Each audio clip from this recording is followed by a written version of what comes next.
Welcome to the Jaybefaunt channel. I am your host, James Fauntleroy. It's so good to see all of you joining here with me today.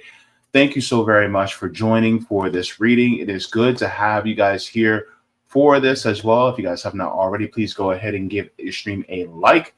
This helps me out to be able to reach more people, to activate, inspire, and encourage. Also, if you guys would like to, you can subscribe to my Substack at jaybefaunt.substack.com. Gives you email notifications whenever I go live, upload clips, or write any articles. And also, if you guys would like me to video respond to questions you have or video react to any videos that you find interesting, you guys can do that at qbounty.com/Jaybefaunt. So if you guys have that there, thank you so very much. Let's get into what we're going to be getting into today. Well, we're going to be doing a reading, of course. We're actually going to be reading The Will to Change, Men, Masculinity, and Love by Bell Hooks. So we're going to be getting into that right now. So here we go. So we're going to be reading in chapter 9 of Bell Hooks, The Will to Change, Men, Masculinity, and Love. We're going to be starting on page 135. And so we're really getting into the entirety of chapter 9. And so we're going to be doing this, as well as I found some videos towards the end that we'll be getting into that actually correspond to how the male spirit and what we think it corresponds with this particular chapter. I think it's going to be finding really who are men. We're not necessarily given the grace to be able to be the full human beings that we are supposed to be, whether that's not being given the full grace either from the opposite sex or the same sex, right? And so we're going to be, so let's get into this. Healing male spirit right here. So we're going to get into that right now. Men cannot speak of their pain in patriarchal culture. Boys learn this in early childhood. As a girl, I was awed by a man in my church, a deacon, who would stand before the congregation and speak of the divine spirit. Often in the midst of his testimony, he would begin to weep, sobbing tears into a big white handkerchief. The girls and boys who witnessed his tears were embarrassed for him, for in their eyes, so he weak. When he wept, the men who stood beside him turned their eyes away. They were ashamed to see a man express intense feeling. I remember this beautiful man of feeling in the autobiography of my childhood, Bone Black. To her child mind, old men were the only men of feeling. They could not come at one smelling of alcohol and sweet cologne. They approached one like butterflies, moving light and beautiful, staying still for only a moment. They were the brown-skinned men. They were the men who wept when they felt his love, who wept when the preacher spoke of the good and faithful servant. They pulled wrinkled handkerchiefs out of their pockets and poured tears into them as if they were pouring milk into a cup. She wanted to drink those tears like milk could nourish her and help her grow. To counter patriarchal representations of men as being without feeling in both the books I write for adults and those I write for children, I have endeavored to create images of men that demonstrate their beauty and integrity of spirit. Though we rarely use the word patriarchy, everyone knows how sexist masculinity has assaulted the spirits of men. Though wrong-minded in his implied blaming of women for emotional deadness men feel, poet Robert Bly called on men to find the wild man within in hopes that they would in a safe space let their hearts speak, that they would howl and cry and dance and play and find again the spirit within. Of course, men who participated in workshops such as those Bly conducted let loose for a while and then journey back into their patriarchal world, leaving the wild spirit behind. Any reader of Robert Bly's Iron John can hear the mother blame in his words. And Bly is right to demand that we all look at the role mothers play in deadening their spirits of boy children. But he fails to acknowledge that such mothers, in their acts of maternal sadism, are really doing the work of patriarchal caretaking, doing what they were taught a good mother should do.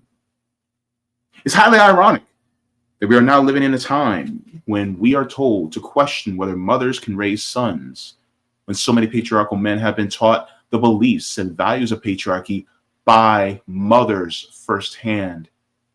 Many mothers in patriarchal culture express their rage at adult men at their sons.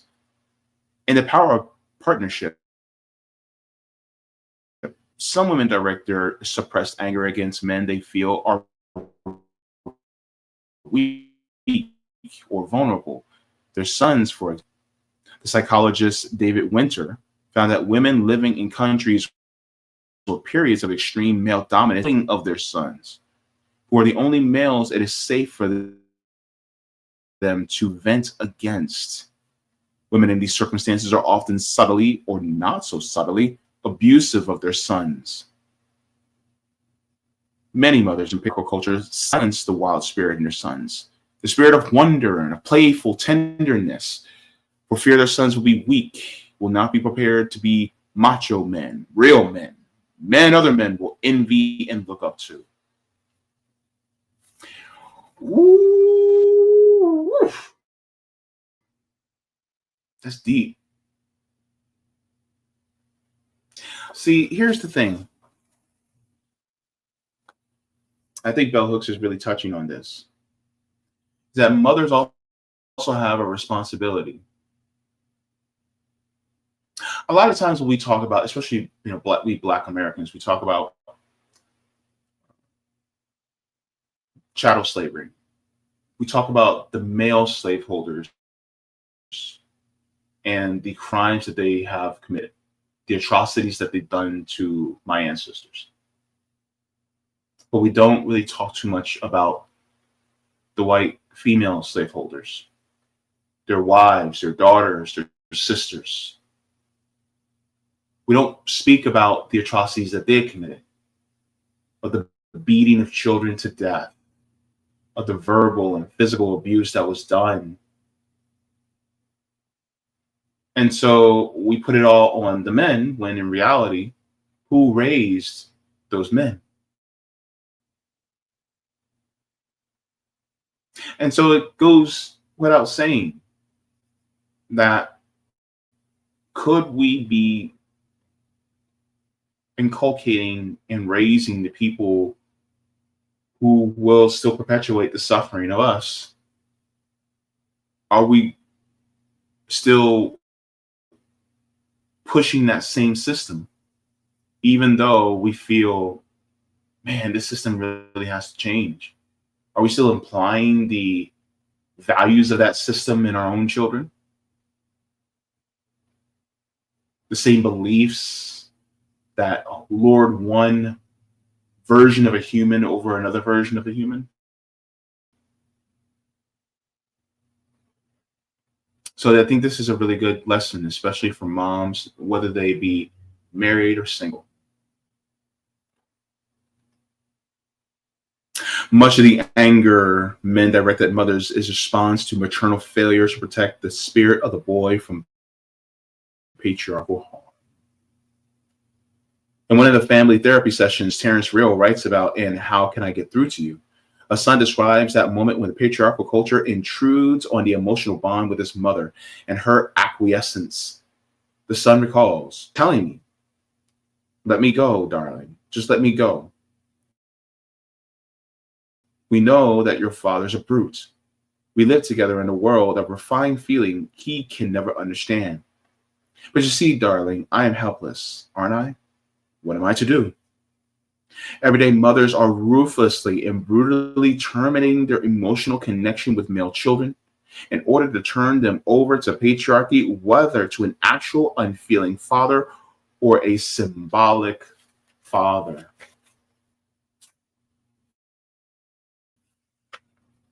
Boys feel the pain and they have no place to lay it down. They carry it within. They take it to the place where it is converted into rage. And so here's the funny part. This is the saying that you heard a lot, especially in like the late 90s, early 2000s. it's like a woman can't raise a man.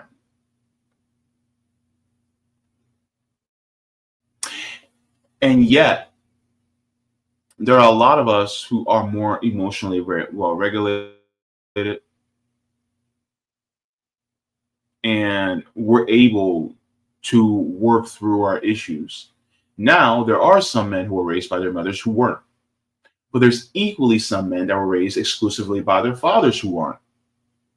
And there's also equally some men who were raised by both parents in a two-parent household who do not.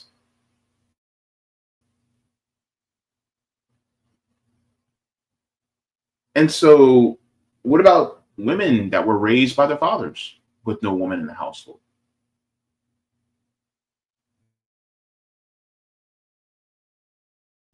Are and so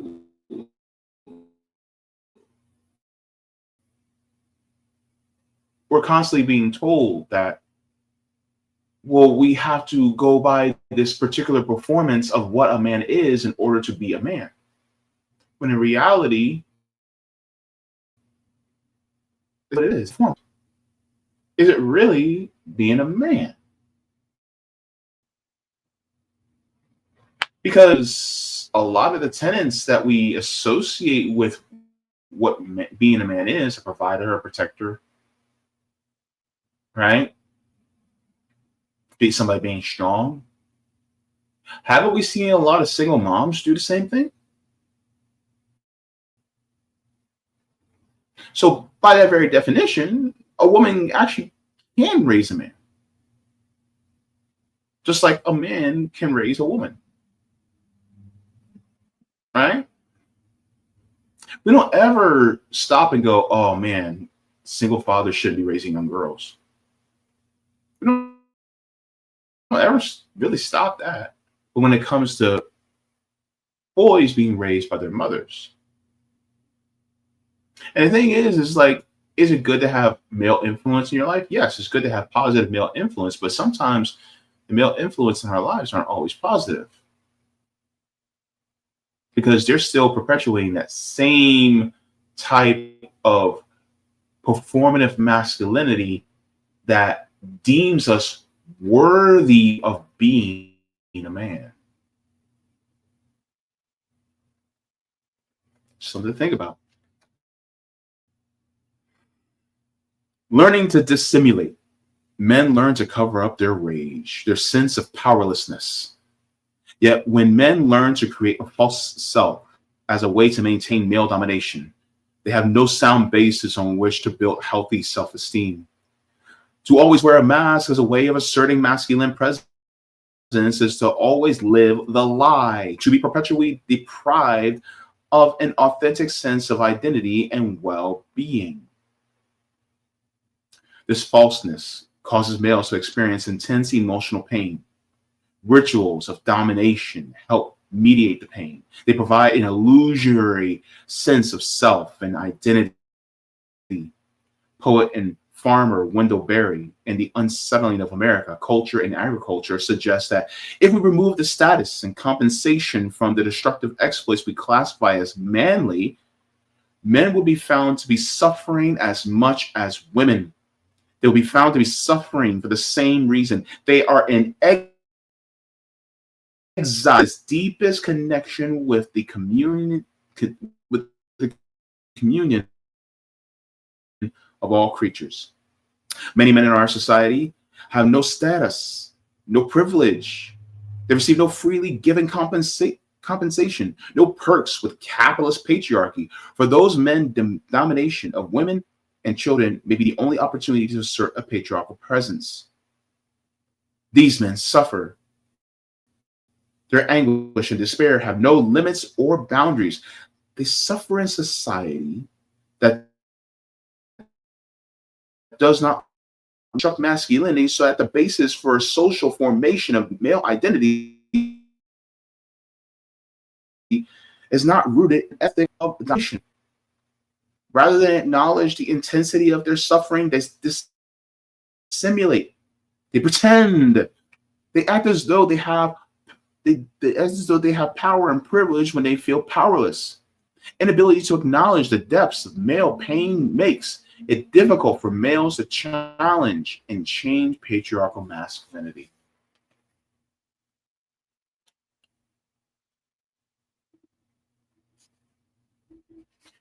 That's a lot. But we're constantly suffering under the weight of this performance. And so in this performance, we lose ourselves. And part of this performance means performing for capitalist parasites so that we are deemed worthy enough to earn a paycheck, to earn a station in society, to be looked up upon, or not as looked down upon as we were. To be able to show that fellow feeling, to be able to show that emotion is deemed weak in our society because they want you to be robotic. This is why we are now going towards AI, because a man has more feeling than AI. And if AI doesn't have feeling, that means it's more efficient. It's even better. They do not need rest. They do not need relaxation. They do not need breaks. All they need is a couple of keystrokes and they do the work without complaining, without needing to center themselves. So therefore, they become what men have been told to become. Androids, robots, automatons. I want to share this as that I actually wanted to share with everyone, because this is inculcated into a lot of boys as well. And we'll see this breakdown of what boys actually go through. And I want you to keep that paragraph I just read in mind. So when I'll take a look here. Question, and I'll just ask. You got emotional? Why? If you don't mind me asking. Because it's like I was just getting stuff on my chest. I kept paying for something. You hold a lot in, right? Why? Because I don't feel like I got nobody to talk to. Even dad? I mean, like my mama, but like she just don't understand the stuff. What like, you? I go through. Mom don't hear you. Yeah, she can hear me, but like she just don't. It just don't feel the same. Like she can't relate how I feel. How you feel? How is it with dad? It's like I can talk to him, but it's like he just don't feel comfortable. He don't know how to do what you doing right now. Yeah, he been through it. So he been.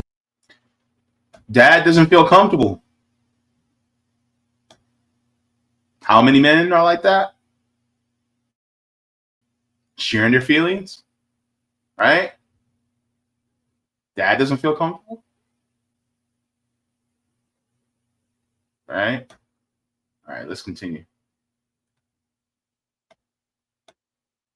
Been through it too. He don't know how to open up. Yeah. First off, King, thank you. Let's give him a hand. Would I be wrong to say you there for a life?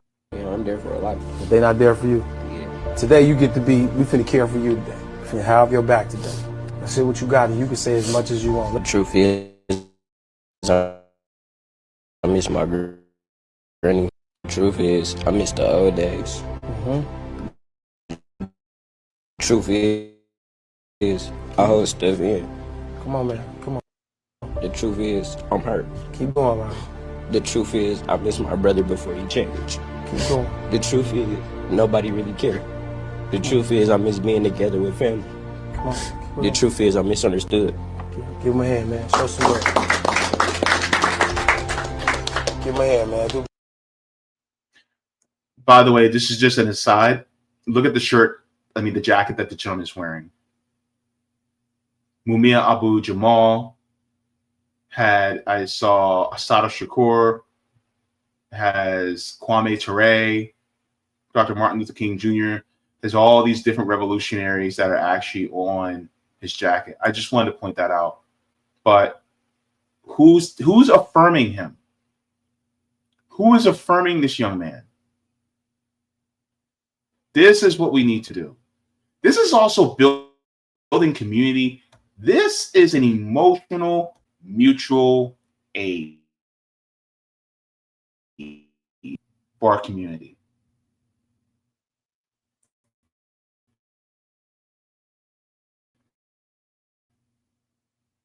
This is how we break the cycle. Because capitalism thrives on this cycle.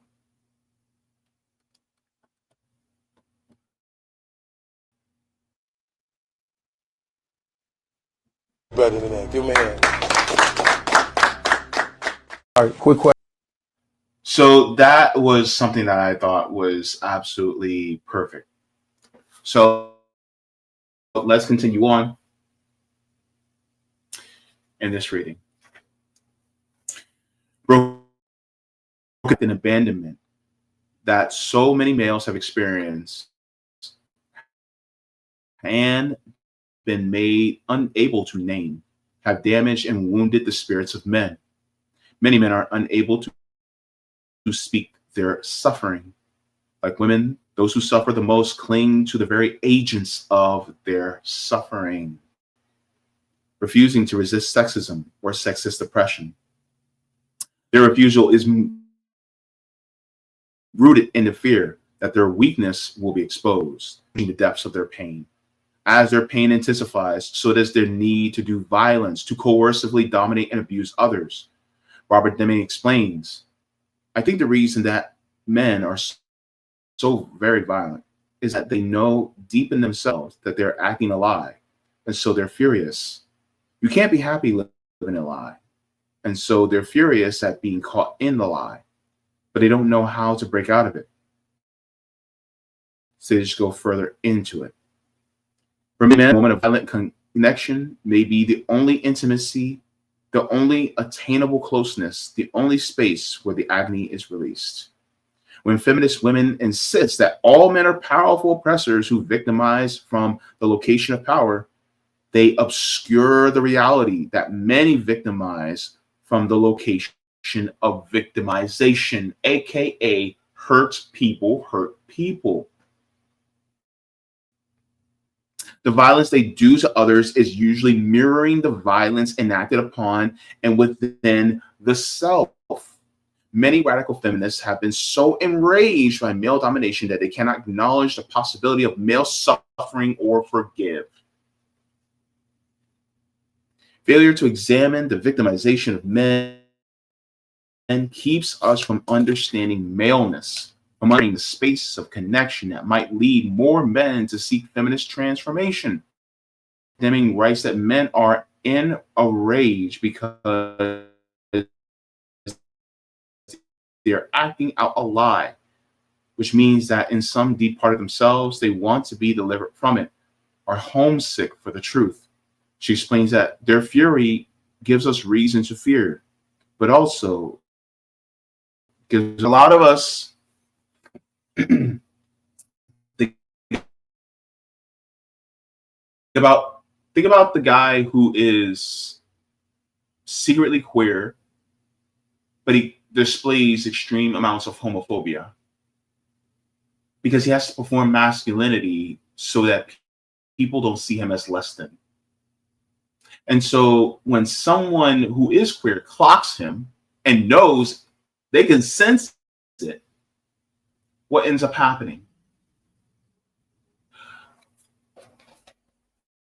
Remember the Pulse nightclub massacre? There you go. This is one of the biggest issues, is that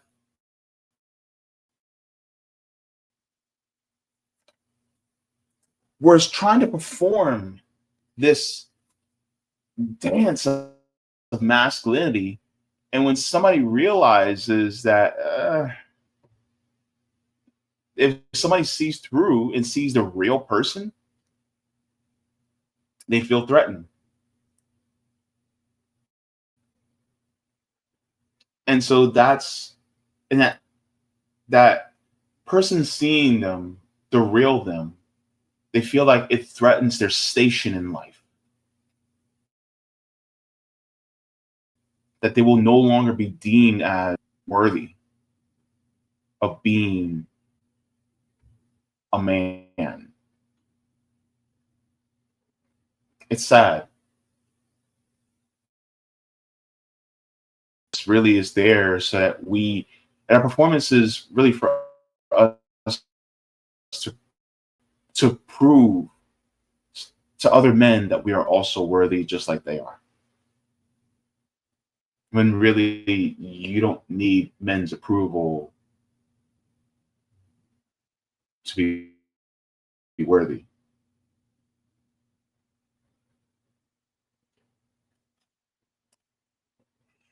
It has been terribly difficult for advocates of feminism to create new ways of thinking about maleness, feminist paradigms for the reconstruction of masculinity.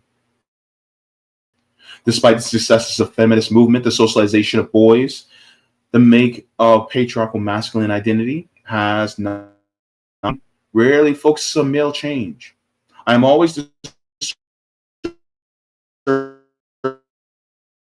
when male students request reference to literature, they struggle to interrogate patriarchy and create progressive identities because there is so little literature to offer them. By contrast, I could offer countless references to any female student who tells me she is trying to critically understand and change sexist female roles. There needs to be more feminist work that specifically addresses males. They need feminist blueprints for change. Now, this also is something that if you consider yourself to be a feminist, it's particularly a lot of white feminists. If you consider yourself to be a feminist, you have to realize that men are also victims of patriarchy as well. And grace needs to be given. Unfortunately, some will shut all their ears when hearing me, a man, say that. But aren't we all victims of this system? We are. And the sooner that you realize that, the sooner you will see that the enemy really is a parasitic system that uses patriarchy to keep the system in place. It keeps a system of hierarchy there so that we are against one another. Now, we men, we have to do the work, right? We do. But also, if you're a feminist, are you encouraging men when they do the work? Or are you just blanketly casting them all aside and saying that they're worthless? They're not worth saving. You have to give grace. Somebody gave you grace. Let's return the favor. In a course on feminist theory, I ask students to comment on a book, film, television show, or any personal experience that offers them examples of reconstructed feminist masculinity. In a class of more than 40 students, there were a few positive responses. Several students talked about the old John Sayles movie, The Brother from Another Planet, and his most recent film, Sunshine State. I called attention to Alice Walker's novel, The Color Purple. Often when this novel is discussed, Seeley's transformation from object to subject receives attention, but no one talks about the fact that the novel also chronicles Mister's transformation, his movement away from patriarchal masculinity towards a caring, nurturing self who is able to participate in community. In feminist fiction, radically new roles for men emerge. As a fantasy, The Color Purple provides a utopian version of the process by which men who can embody a destructive sexist masculinity change. In The Color Purple, Walker portrays the techniques of patriarchal domination used by males to maintain power in the domestic household, writing graphic accounts of abuse and terrorism. Yet she also portrays the process by which the dominating male acquires a new consciousness and new habits of being. Her utopian vision of male transformation does not place a sole burden on change on men. Celie must also change her attitude towards men. She must not only affirm Albert's transformation, she must understand and forgive him. Her acceptance enables him to rejoin the community, to embrace a vision of mutual partnership. At the end of the novel, Celie says of Albert, "After all the evil he done, I know you wonder why I don't hate him. I don't hate him for two reasons. One, he loves Shug. And two, Shug used to love him. Plus, look like he's trying to make something out of himself. I don't mean just that he worked and he cleaned up after himself and he appreciates some of the things God was playful enough to make. I mean, when you talk to him now, he really listened. And one time, out of nowhere in the conversation us was having, he said, 'Celie, I'm satisfied this the first time I ever lived on earth as a natural man. I feel like a new experience.'" To change, Albert must understand why he has abused women. He locates that will to abuse in the trauma of his upbringing when he's coerced to choose against his true self as part of being indoctrinated into patriarchy. Dehumanize himself. It's easy for him to feel justified in dehumanizing others. Near the end of the book, Albert becomes a contemplative thinker who seeks to understand the reason for human existence. He says, "I think us here to wonder myself, to wonder, to ask, and that in wondering about the big things, asking about big things you learn about in the little ones, almost by accident. But you never know nothing more about big things that you start out with.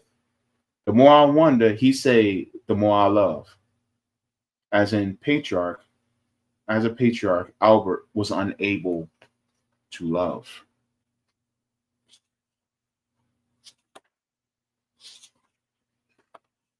Unlike Walker's fictional character Albert, most men are not compelled by circumstances beyond their control to change.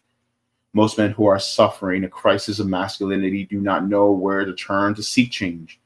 In the film Antoine Fisher, which is based on a true story, the troubled young black male expresses his crisis by saying, "I don't know what to do."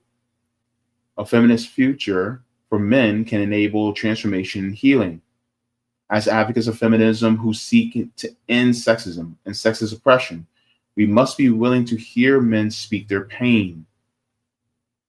As advocates of feminism who seek to end sexism and sexist oppression, we must be willing to hear men speak their pain. Are you listening? Only when we courageously face male pain without turning away will we model for men the emotional awareness of healing requires. When men talk about the pain that they feel, are you quick to go, "Yeah, I hear your pain, but this is what we went through"? It's like, yes, women have historically been subject to oppression by men for really thousands of years. Yes. At the same time, that man who is trying to vent, and not just vent, but also lay bare his actual feelings and pain, are we completely dismissing that? So then he shuts down and never does it again. So then he holds it all inside, and then that violence builds back up and comes back out again.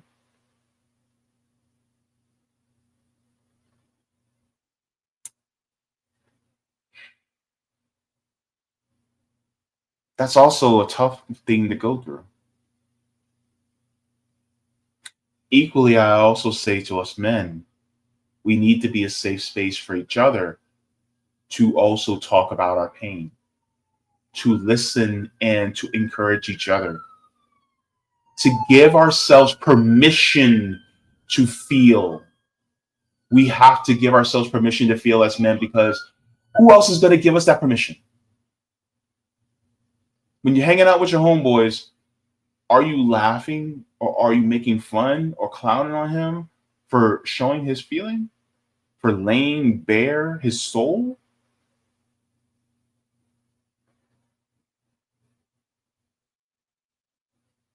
This is why it doesn't just fall on either sex.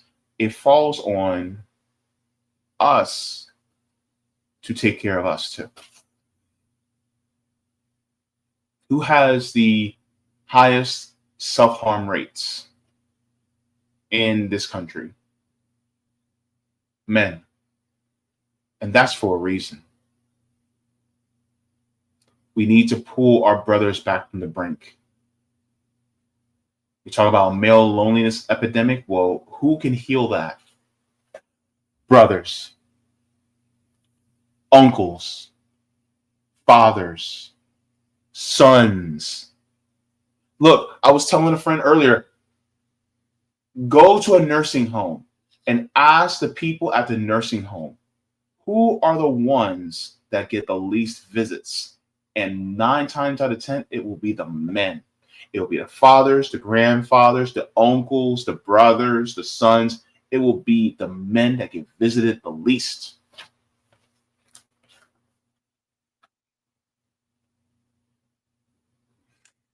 This is why it's important for us to change the shift the paradigm.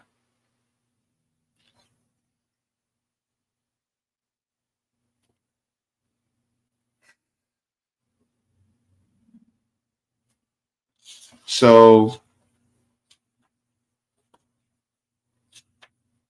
I'm going to stop there because I really want us to ruminate on this chapter. And I think it's important that we do. Because if we don't, then we're just going to think, oh, well, men just need to bear their feelings. But what are you doing to allow men to do that? And we always talk about, well, men need to go to therapy. And it's like, okay, we live in a system, a capitalist system that doesn't even give us adequate health care. So therefore, how in the world do we get to a therapist, get to a counselor when we can't even afford to do so? Sometimes we as friends have to just give a listening ear or a shoulder to cry on. Yes, even your homeboys. Have you gave your shoulder to your homeboy? Do the homies get a shoulder?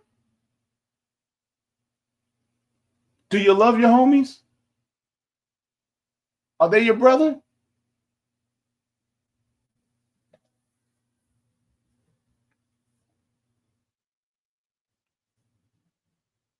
We also have to take responsibility for caring for each other. And we can't just be flippant about the emotions and feelings that we as men feel towards one another. We can't. And the sooner we do that, the sooner that we get to become more well-rounded and helping each other to become that. That's the best thing that we can do. You know? And here's something that I wanted to share as well. Because a lot of times people talk about testosterone and it makes you more violent, and people assume that. I found a piece of this lecture talking about testosterone. And it's funny how he talks about testosterone. It's doctor. And it makes you think of Marvel. Let's take a look at this. I found this deeply interesting. I think you will too. All right. Testosterone doesn't make you regret. Take 5 male rhesus monkeys, put them in a group, let them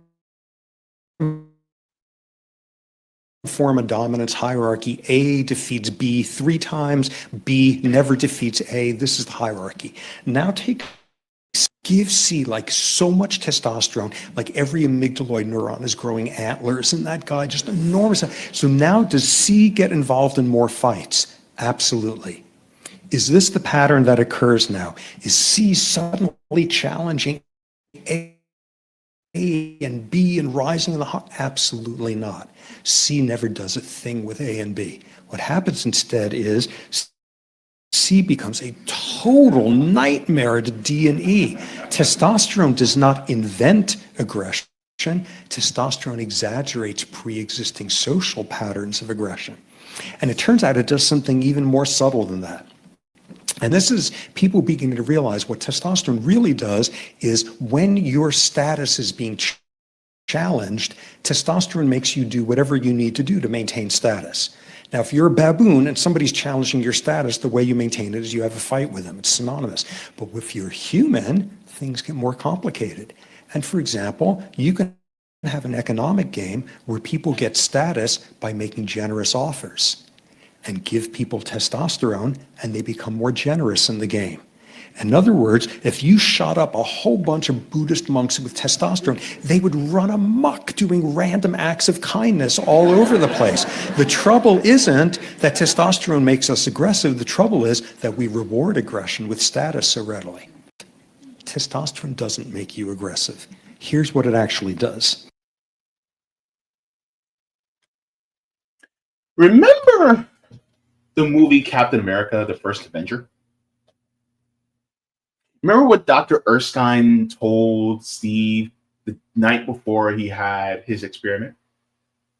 He said, with this serum, he said, good becomes better. Bad becomes worse. It enhances who you are on the inside.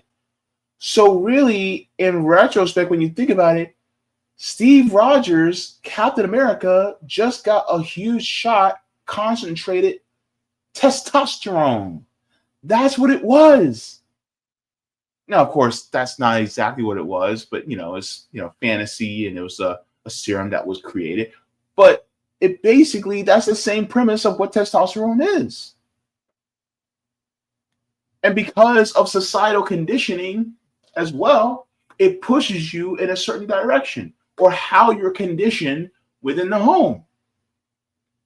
So there are many men out there that have high levels of testosterone, but they are some of the most compassionate and kind men out there. And their testosterone gives them the energy and vigor to make sure, oh, you need help across the street? I'm going to help you across the street. You need furniture moved? I'm going to help you move some furniture. You need a meal? I'm going to cook my butt off. Because that is also what contributes to who they are on the inside. Why you think we're inculcated with so much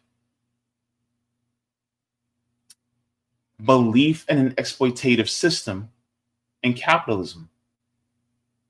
Because they're using that testosterone hype to exacerbate what's already there. Because we've been conditioned to be exploitative. And so then once you give us testosterone, or our testosterone goes higher, guess what happens? We start to mirror more of what we were conditioned by.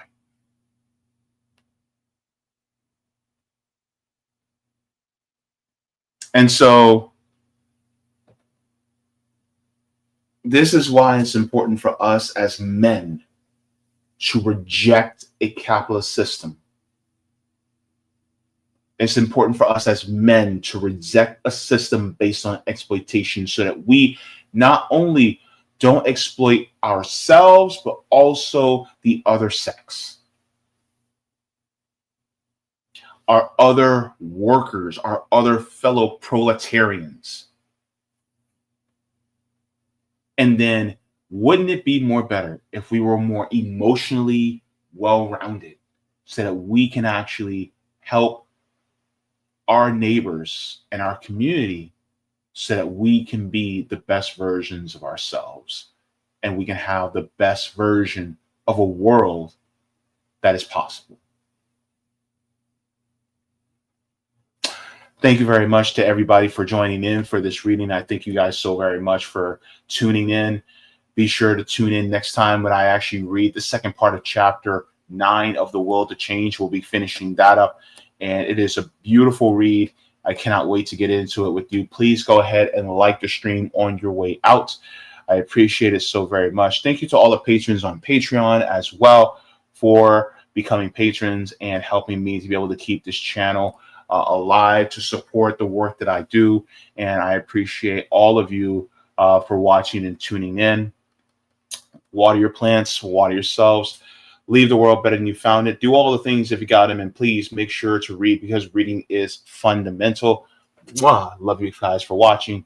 You guys have yourself a wonderful day, and I will see you next time. Take care. Thank you so much for watching, and I appreciate it from the top and bottom of my heart. If you'd like to see any more, you can look here. Mwah.